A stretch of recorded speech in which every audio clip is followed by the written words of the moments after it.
सरदार जी जबान से तंदूर को गर्म करते हैं, जबान से बर्तन में गोश्त चलाते हैं, पास बैठे आदमी से भी इतने जोर से बोलते हैं जैसे किसी सभा में बिना माइक बोल रहे हों। होटल के बोर्ड पर लिखा है, यहाँ चाय हर वक्त तैयार मिलती है। ना समझ आदमी चाय मांग बैठता है और सरदार जी कहते हैं, चाय ही बेचना होता तो उसे बोर्ड पर क्यों लिखता बादशाह। इधर नेक बच्चों के लिए कोई चाय नहीं है। समझदार चाय का मतलब समझते हैं और बैठते ही कहते हैं, एक चवन्नी। सरदार जी मोहल्ले के रखवाले हैं। इधर के हर आदमी का चरित्र वे जानते हैं। अजनबी को ताड़ लेते हैं, तंदूर में सलाख मारते हुए चिल्लाते हैं, वो 2 बार ससुराल में रह गया है जी, जरा बच के। और जी वो उसके घर में 2 हैं जी, किसी के गले में डालना चाहता है, जरा बच के बादशाह। और जी 2 जज की उसके हो चुकी है, तीसरी के लिए बाप के नाम की तलाश जारी है, जरा बच के। और जी उसकी खादी पर मत जाना जी, गांधी को फुटकर बेचता है, जरा बच के। उस आदमी को मेरे साथ 2-3 बार देखकर सरदार जी ने आगाह किया था, वह पुराना खिलाड़ी है बादशाह, जरा बच के। जिसे पुराना खिलाड़ी कहा था वह 35-40 के बीच का सीधा आदमी लगता था, हमेशा परेशान, हमेशा तनाव में। कई आधुनिक कवि उससे तनाव उधार मांगने आते होंगे, उसमें बचने लायक कोई बात मुझे नहीं लगती थी। एक दिन वह अचानक आ गया था, पहले से बिना बताए, बिना घंटी बजाए, बिना पुकारे वह दरवाजा खोलकर घुसा और कुर्सी पर बैठ गया। बदतमीजी पर मुझे गुस्सा आया था। बाद में समझ गया कि उसने बदतमीजी का अधिकार इसलिए हासिल कर लिया है कि वह अपने काम से मेरे पास नहीं आता, देश के काम से आता है। जो देश का काम करता है उसे थोड़ी बदतमीजी का हक है। देश सेवा थोड़ी बदतमीजी के बिना शोभा नहीं देती। थोड़ी बेवकूफी भी मिली हो तो और चमक जाती है। वह उत्तेजित था।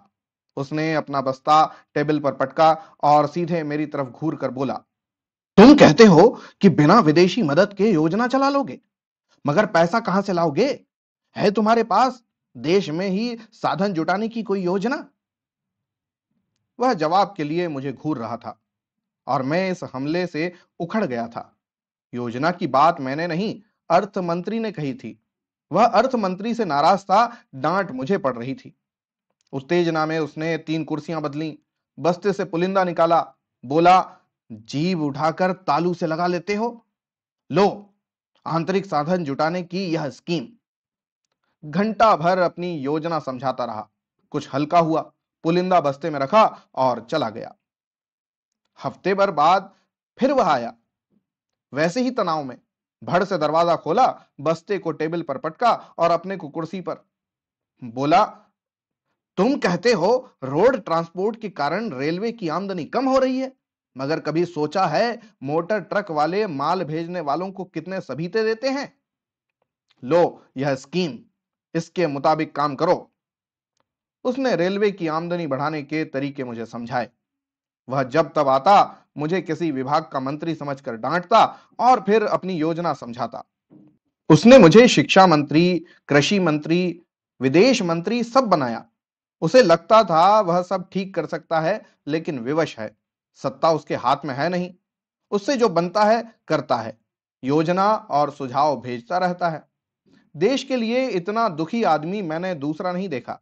सड़क पर चलता तो दूर से ही दुखी दिखता, पास पहुंचते ही कहता, रिजर्व बैंक के गवर्नर का बयान पढ़ा?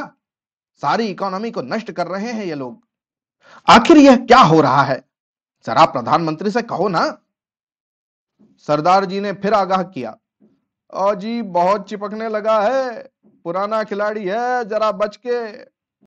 मैंने कहा, मालूम होता है उसका दिमाग खराब है। सरदार जी हंसे, बोले, हाँ दिमाग, अजीत दिमाग तो हमारा आपका खराब है जो दिन भर काम करते हैं तब खाते हैं। वह 10 सालों से बिना कुछ किए मजे में दिल्ली में रह रहा है।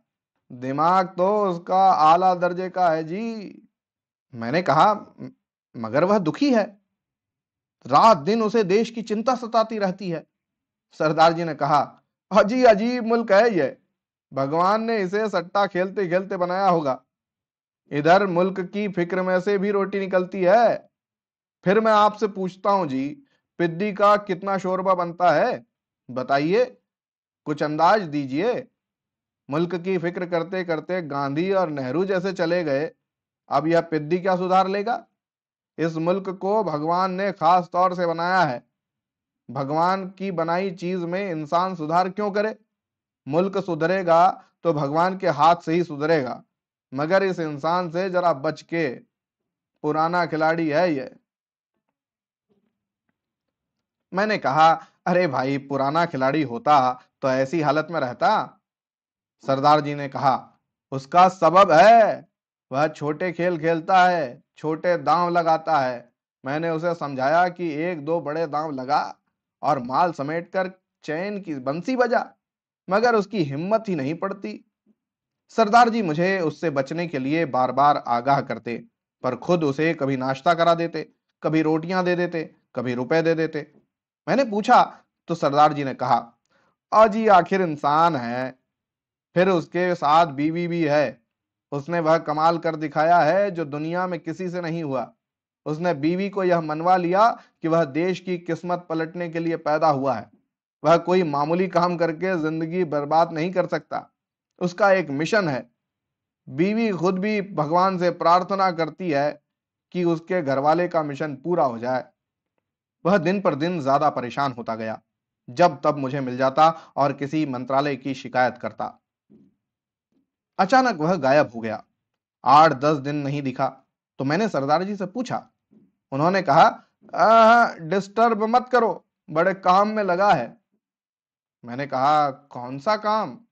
सरदार जी बोले, उसकी तफसील में मत जाओ। बम बना रहा है, इंकलाबी काम कर रहा है। एक दिन वह सरकार के सिर पर बम पटकने वाला है। मैंने कहा, सच वह बम बना रहा है? सरदार जी बोले, हाँ जी, वह नया कॉन्स्टिट्यूशन बना रहा है। उसे सरकार के सिर पर दे मारेगा, दुनिया पलट देगा बादशाह। एक दिन वह संविधान लेकर आ गया और दुबला हो गया था, मगर चेहरा शांत था। फरिश्ते की तरह बोला, nothing will change under this constitution. संविधान बदलना ही पड़ेगा। इस देश को बुनियादी क्रांति चाहिए और बुनियादी क्रांति के लिए क्रांतिकारी संविधान चाहिए। मैंने नया संविधान बना लिया है। बस्ते से उसने पुलिंदा निकाला और मुझे संविधान समझाने लगा। यह प्रियम्बल है, यह फंडामेंटल राइट्स का खंड है।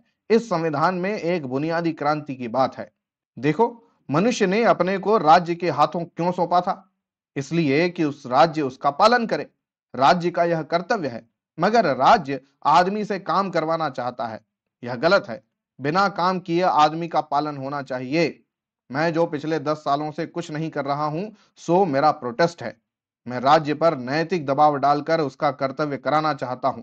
मैं जानता हूं लोग मेरे बारे में क्या कहते हैं। I don't mind. छोटे लोग हैं, मेरे मिशन को नहीं समझ सकते। मैंने कहा, कोई काम नहीं करेगा तो उत्पादन नहीं होगा, तब राज्य पालन कैसे कर सकेगा?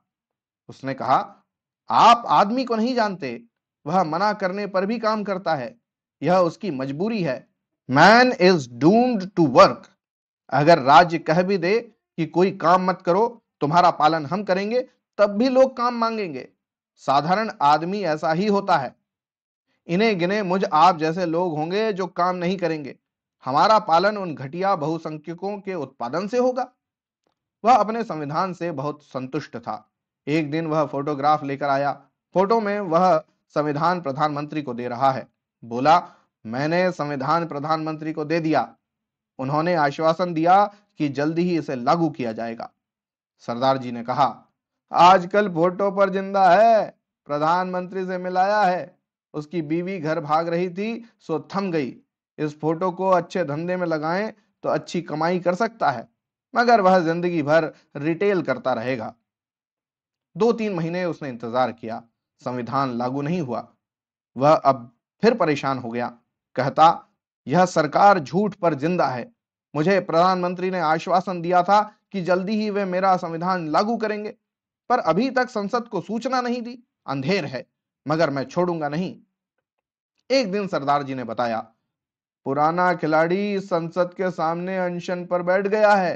राम धुन लग रही है, बीवी गा रही है, सबको सन्मति दे भगवान। इसे सबकी क्या पड़ी है?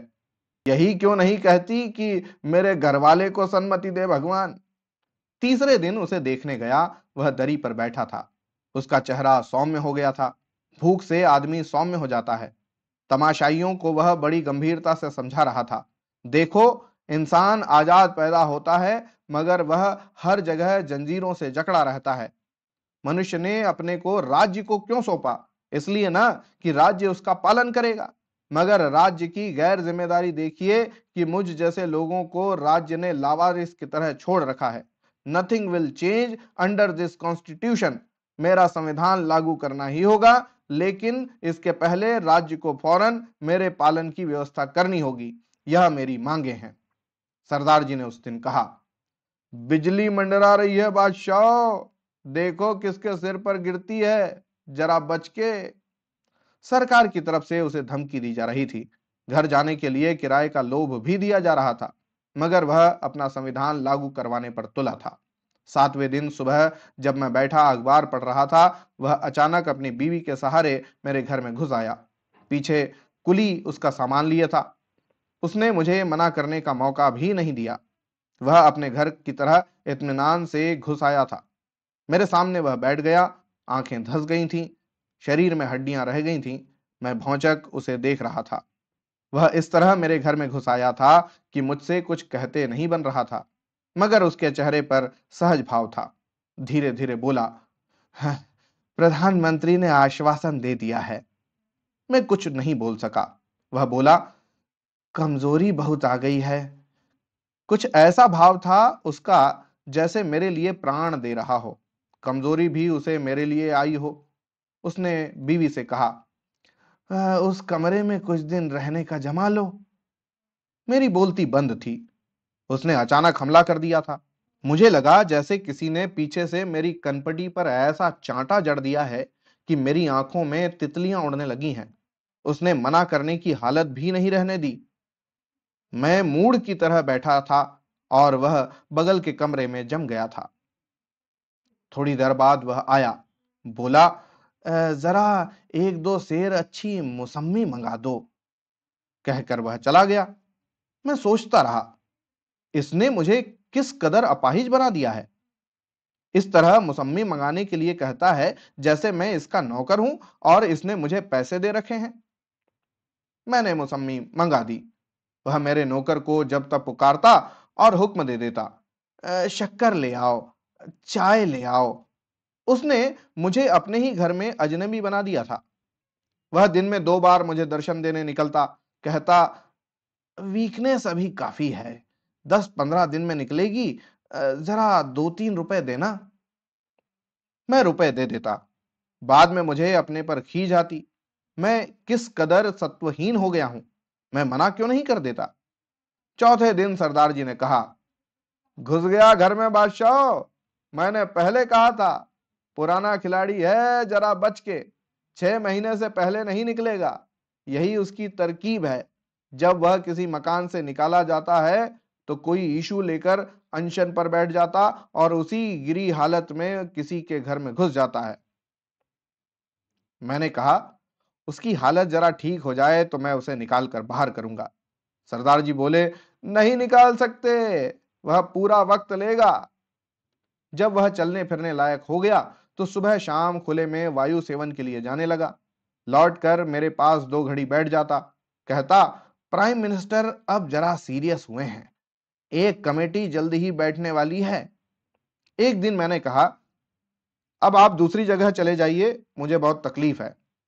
उसने कहा, हाँ हाँ हाँ हाँ, प्रधानमंत्री का पीए मकान का इंतजाम कर रहा है, होते ही चला जाऊंगा, मुझे खुद यहां बहुत तकलीफ है।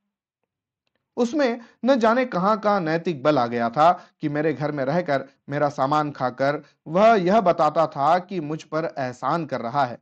कहता है, मुझे खुद यहां बहुत तकलीफ होती है। सरदार जी पूछते हैं, निकाला? मैं कहता हूं, अभी नहीं। सरदार जी कहते हैं, नहीं निकलेगा, पुराना खिलाड़ी है। मैंने कहा, सरदार जी आपके यहाँ इतनी जगह है, उसे यहीं कुछ दिन रख लीजिए।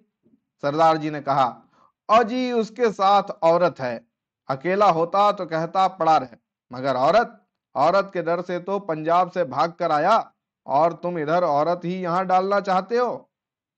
उसके रवैये में कोई फर्क नहीं पड़ा। सुबह स्नान पूजा के बाद वह नाश्ता करता, फिर पोर्टफोलियो लेकर निकल जाता। जाते जाते मुझसे कहता, जरा संसदीय मामलों के मंत्री से मिला हूं। आखिर मैंने सख्ती करना शुरू किया। सुबह शाम उसे डांटता, उसका अपमान करता, उसके चेहरे पर शिकन नहीं आती। कभी वह कह देता, मैं अपमान का बुरा नहीं मानता, मुझे इसकी आदत पड़ चुकी है। फिर जिस महान मिशन में मैं लगा हुआ हूं, उसे देखते छोटे मोटे अपमानों की अवहेलना ही करनी चाहिए। कभी वह जब ये देखता कि मेरा मूड बहुत खराब है, तो वह बात करना टाल जाता, कागज पर लिख देता, आज मेरा मौन व्रत है। आखिर मैंने पुलिस की मदद लेने का तय किया।